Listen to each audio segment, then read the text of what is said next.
How to reset Instagram Explore page. First, start by opening Instagram on your device. Make sure that you're logged into your account. Next, tap on the profile icon at the bottom right corner. Then tap on the hamburger icon at the top right.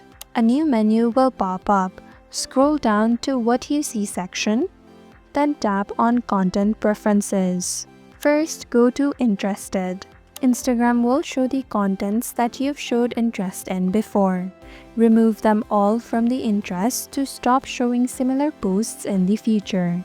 Next, go back, then tap on Sensitive Content. Here you can select how often you want to see sensitive contents. Select Less to clean your Explore page from the unwanted posts. Tap on Confirm. Now go to your Explore page and try refreshing it.